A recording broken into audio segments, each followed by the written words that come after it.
In the original game, we do run into the Turks, the same three, but we don't actually fight them. We just talk to them and then they leave, right? There's no like grenade blowing up the ground and making us fall deeper into the cave. There's no shooting any robe dudes because the robe dudes aren't there, right?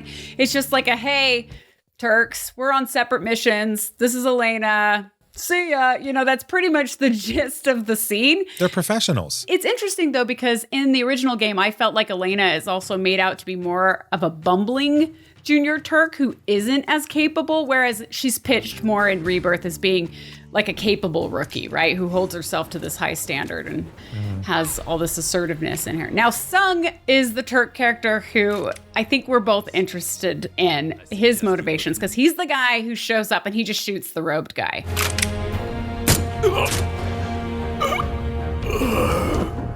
Here's the thing, right? He's like the head of the Turks, right? Like that's his position. He seems to be, yeah. And it seems like he reports directly to Rufus. Probably Rufus.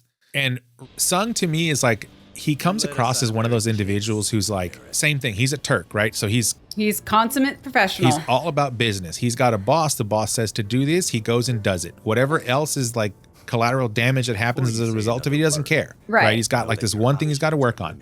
But I feel like he knows more. I agree with that. Than he's letting on. And it just so happens that what he knows and what he thinks aligns with what his boss is telling him to do. And so it works for him. But I feel like at some point, the two are not going to be in alignment and he's going to go rogue. Okay, that's interesting. Okay, so actually, you and I are kind of in a alignment there, right? Because you never played Crisis Core, right? No. Okay, so in Crisis Core, Tseng is allied with Zack for much of the game. So Turks always do this stuff? Someone has to do it. Must be rough. Don't worry. We're paid much better than you are. And I won't give Crisis Core away because it gives a lot of what could be coming away. But I will say that Tseng and Zack go on a number of missions at the beginning of Crisis Core. So you kind of get to know Tseng a little bit better. And I get the feeling that, yes, he's a consummate professional. He's following orders, but I think he also knows more. But also, I feel like he has a sense of morality that he doesn't openly show. But I don't know this for sure. He could just be a total douchebag in the end. I think both in Rebirth and the original game, there are moments where he shows, even in this scene, that he legitimately cares about Aerith's well-being, right? Because here in this scene, he even looks at the party and I think he says something along the lines of, take care of Aerith for me. Take care of her. Take care of Aerith for me.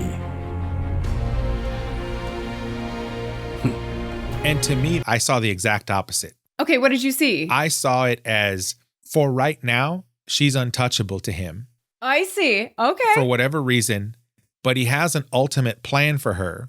And it's going to circle back around. And he's telling them to take care of her. For the interim. Right, because he's under orders to handle something else and he can't deal with it. So he's like, you better take care of her. Yeah. Because ultimately he has some like vile thing he's going to do far later on in the game. And in order for that to happen, she needs to survive and get all the way to that point. Right? Okay, that very well could be it. So that's the interesting thing about Tseng is that I think it could go either way, but I don't know which way it's going to go because I read it as like he cares about Aerith potentially, but it also could just be potentially like, hey, you're not my mission right now. It could be that he's also an ancient. Oh, wow. And is somehow protecting her. I don't think he's an ancient. I think Marlene might be one, but I don't think he is. By way of like infiltrating Shinra. And so who knows? Like there could be this whole conspiracy theory of a plot there. I think it's more like he knows something, probably because either he and Hojo were buddies or I don't know. And so like he knows more than he's letting on, but in order to keep his cover, if you want to call it that, as part of the Shinra organization, he has to follow the rules and follow his orders. And so he's like telling them, take care of her, right? Because at some point later, now you could be completely right. It could be that he knows that she is ultimately going to be the undoing of Shinra and some other thing later on. And so like he's finding a way to protect her without actually directly interacting with her so he doesn't give up his cover inside of Shinra. Who knows? Who knows? But do you remember when he went to go see her at her house? Like there are a couple moments, I swear he kind of said things that made it seem like he actually cared about her well-being. I mean, maybe not. I could have read those wrong, but I got that sense. I don't disagree with you that he cares about her well-being. You just think he's mission.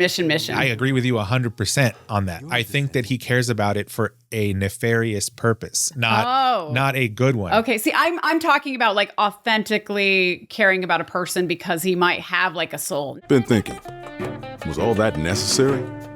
Had we refused, someone else would have completed the task.